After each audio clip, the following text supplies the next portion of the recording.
Hello and welcome back to Mate's Tottenham blog and to the Arsenal vs Tottenham pre-match live stream. So finally it is here, it's North London Derby Day, and I'm going to be here for the next hour or so taking your questions, opinions, comments about the game ahead. Of course we're playing Arsenal at the Emirates in the Premier League at 4:30 today.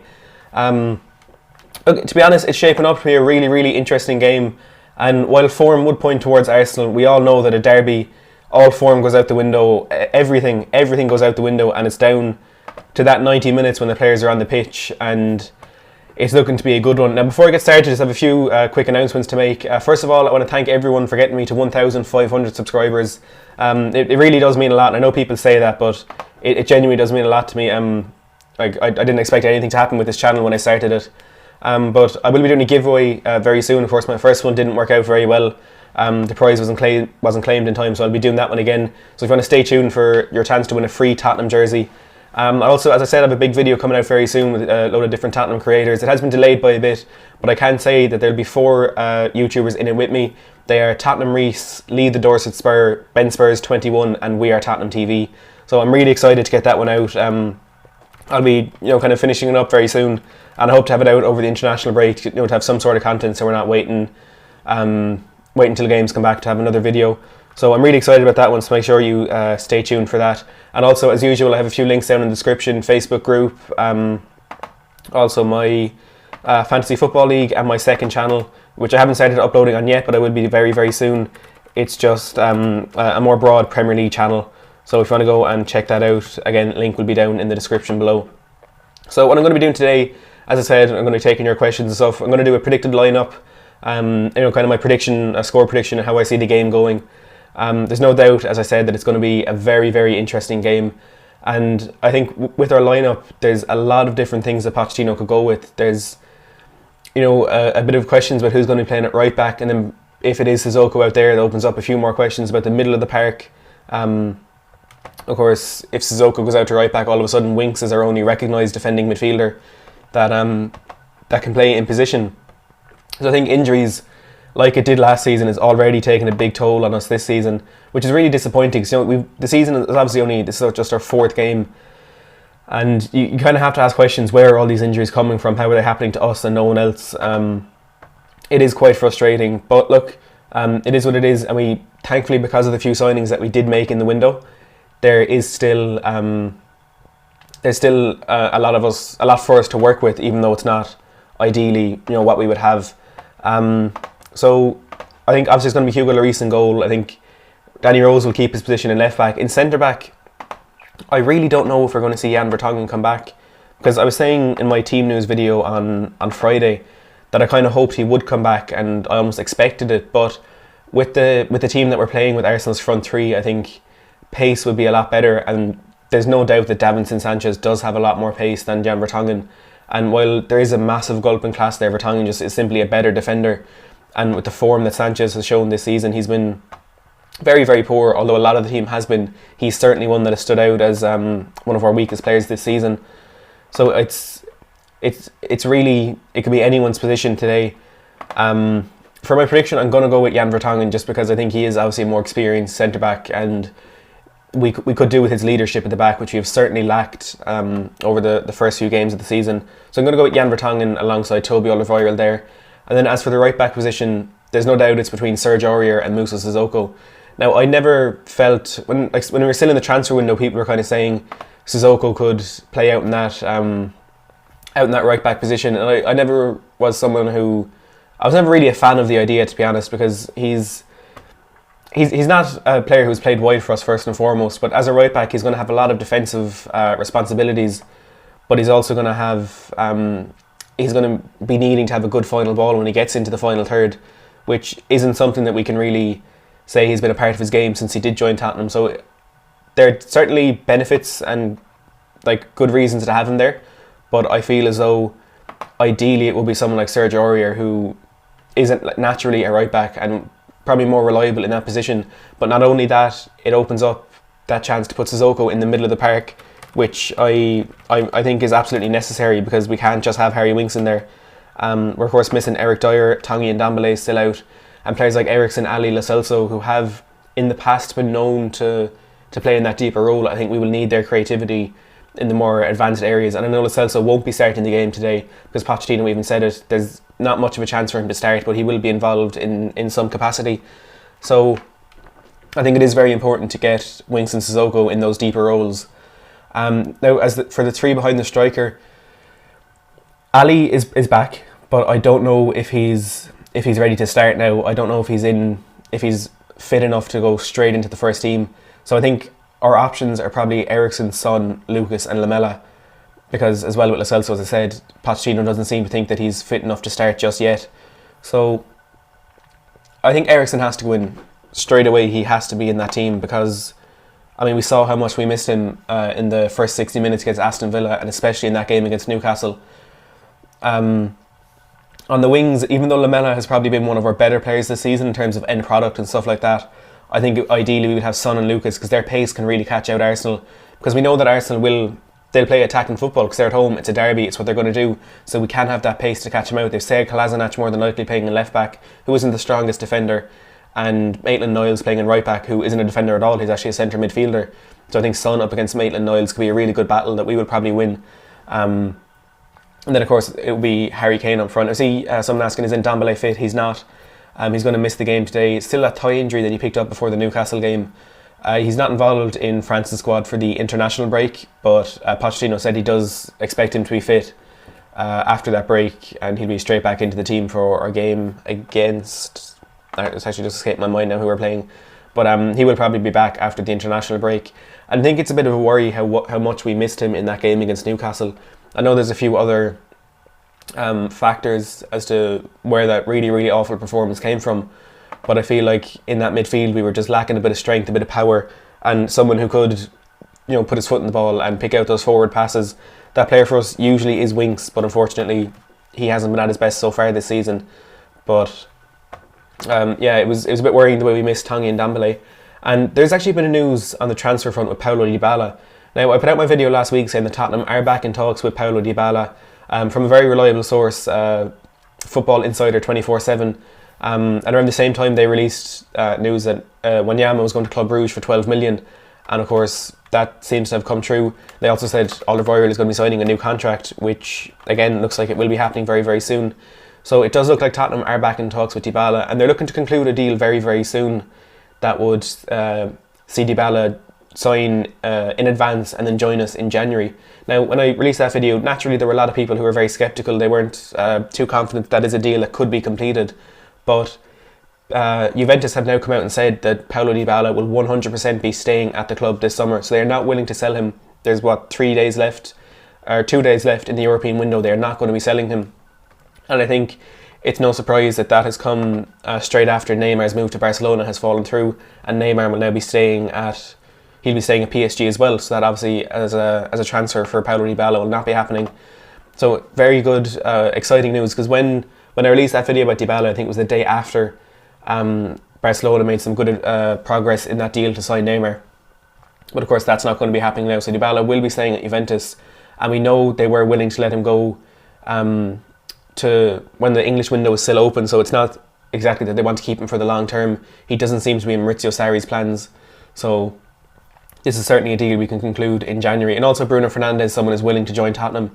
He's come out and said he agreed a deal to join us in the summer, but Sporting Lisbon blocked the move. So certainly they're two deals we should really, really pursue in the January window, and I think they would. I think they're ones that could really get done. Tottenham Till I Die saying, do you think we can get some sort of result against Arsenal? I think we can. As I was saying at the start of the stream, it's a derby. All form goes out the window. No matter what has happened in the last 2 weeks, 4 weeks, 2 months, it just all goes out the window, because it's just two teams who hate each other out on a pitch for 90 minutes, and absolutely anything can happen. And we're a team who, when we're at our best, when we have a strong 11 out, and when we play the football that we know we can play, we can beat absolutely anyone. And we've shown that in that Champions League run last year when we beat Real Madrid 2 years ago in the Champions League, and some of the victories we've had domestically as well. So certainly I do feel as though we can get a good result today. It's going to be difficult for sure. I mean, we know how much Arsenal love playing against us, especially at the Emirates. They are the favourites. But I was watching Lee the Dorset Spurs, his preview for the game yesterday, and he was saying that's perfect for Tottenham. We love going in as the underdogs because there's no pressure on us, and we can just go in and play our football and no one expects too much of us. I think that was a really good point, that we love being the underdogs.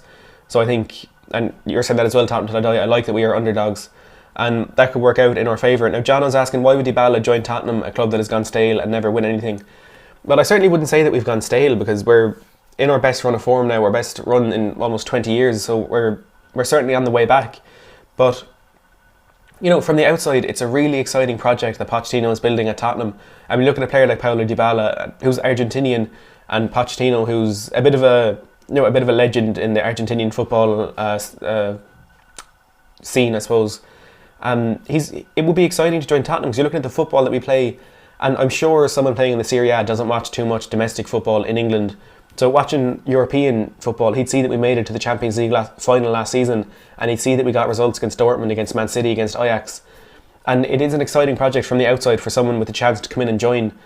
John was saying Spurs' Champions League run is massively overrated. So many things had to go their way, you won't get that same luck again. There's no doubt that we won't get that same luck again, but you have to be in that position to get the luck.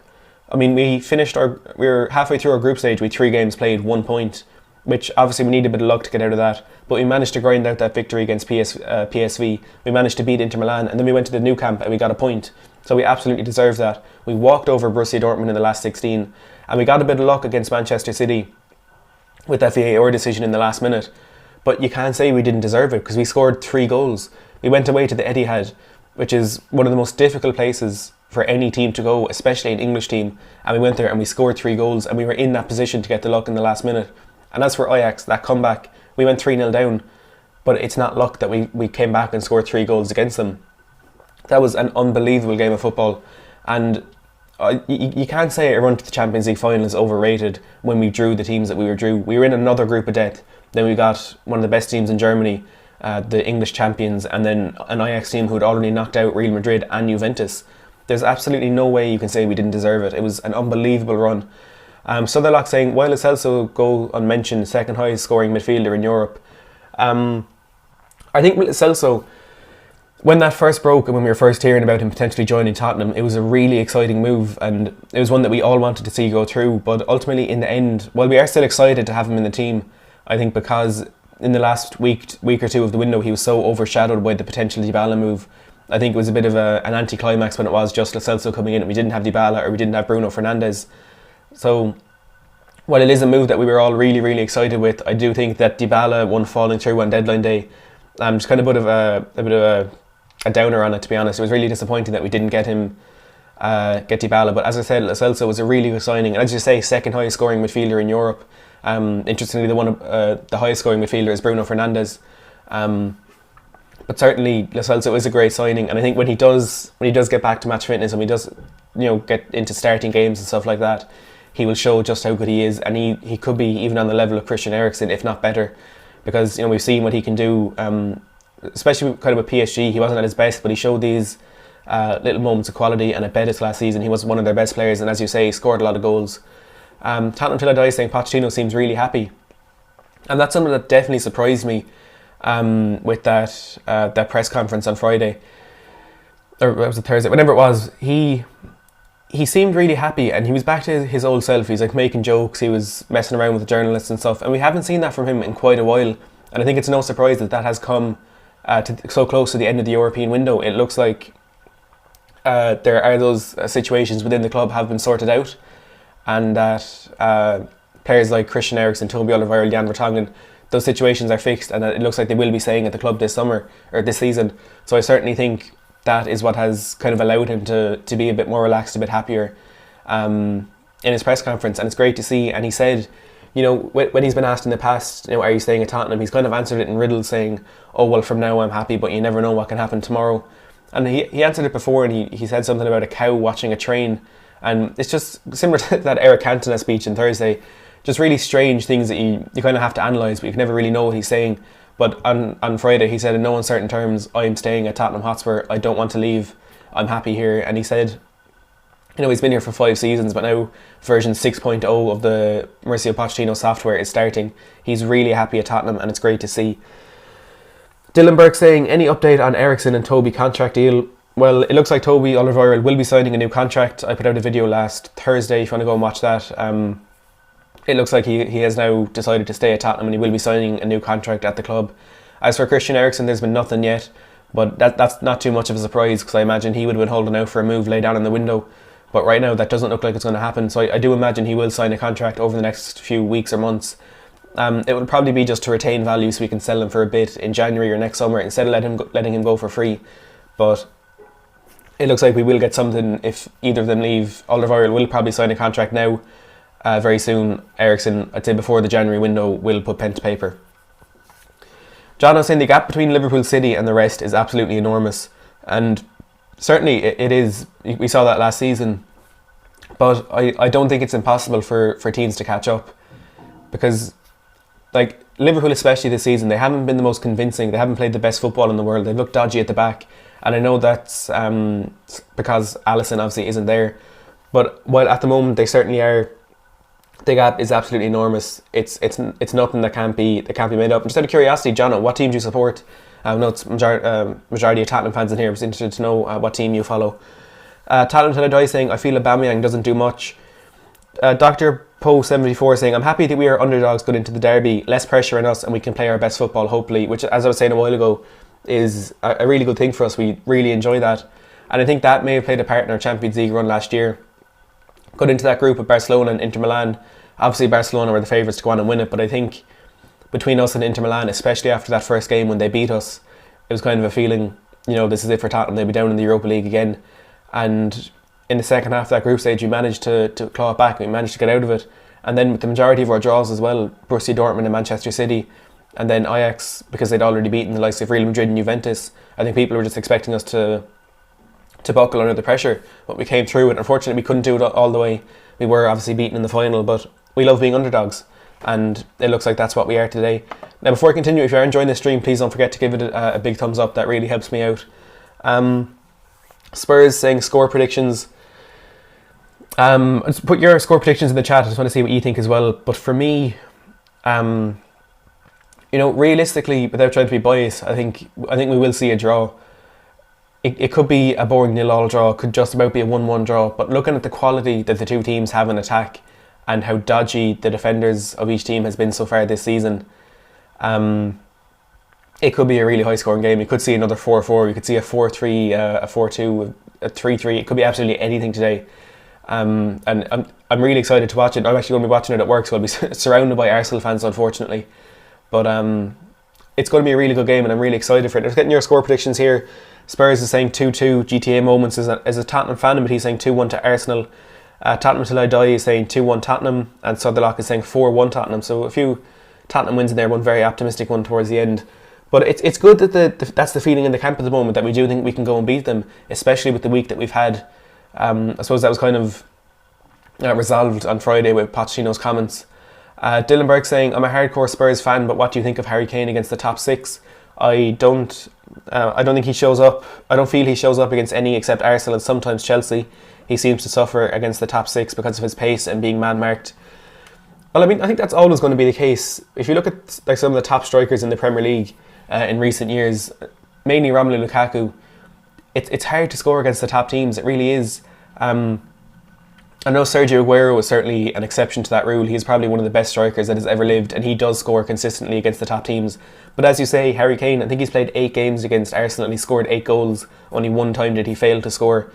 And he scored a few against Chelsea. But you have to remember, he has scored against every team he's played against in the Premier League. So that includes Man City, Liverpool and Man United, of course, the other top 6 team. So he does have the capabilities, but it is a lot more difficult. And it's not just that he scores less against the top 6 teams, it's the team as a whole that scores less, because we are playing a better team. So when the team is scoring less goals, it's just natural that he will score less goals. So I think we can't really look too much into it. But he does seem to get the goals against Arsenal, as I said. So I've captained him on fantasy football for the game today in the hope that he does deliver in some shape. Now, David Webb saying, I won't say who I support, but 2-2. I've caught your streams a couple of times. You deserve over 100,000 followers. Thanks for that, David. I appreciate it. And 2-2, it's certainly not something that can't happen. As I said, it does seem like there could be goals today. A lot of goals.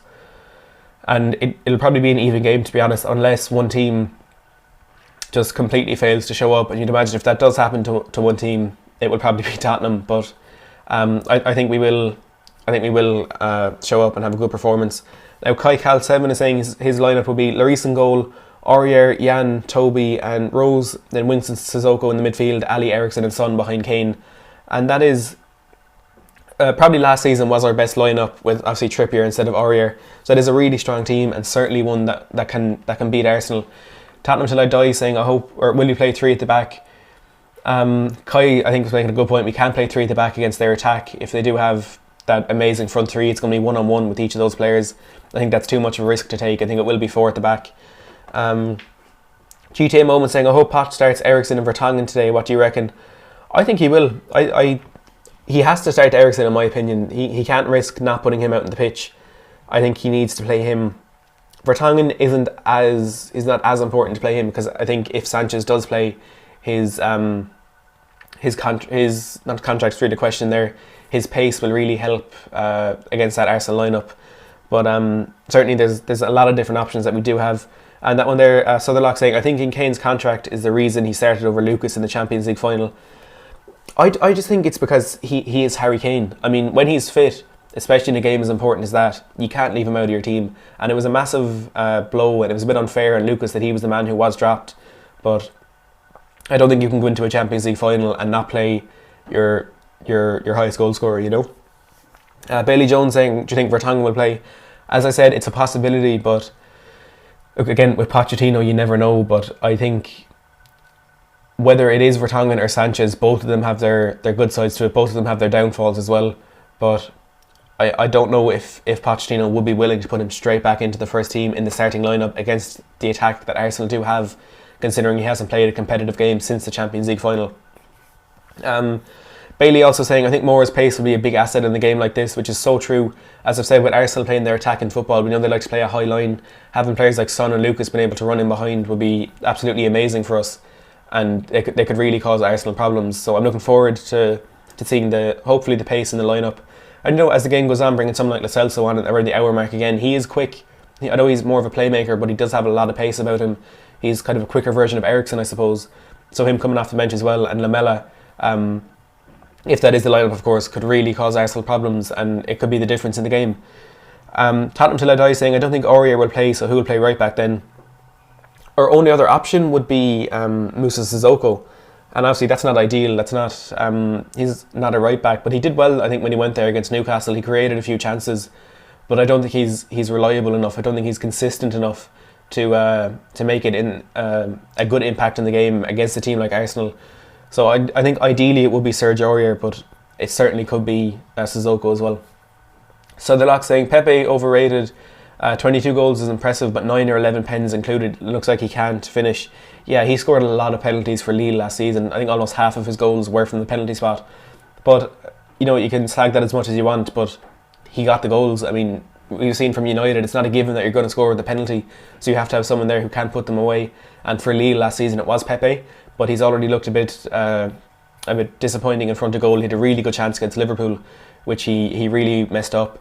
So he's not the most clinical player ever, but you have to remember he is just acclimatising to a new league. So he's someone I would be worried about. Raf is saying, I'm so worried about this match. Yeah, I can understand why Tottenham fans are worried, and earlier on in the week I was quite worried about it as well, but the closer we get to kick off, I'm slowly getting more optimistic, which is probably the worst thing in the world going into a derby like this.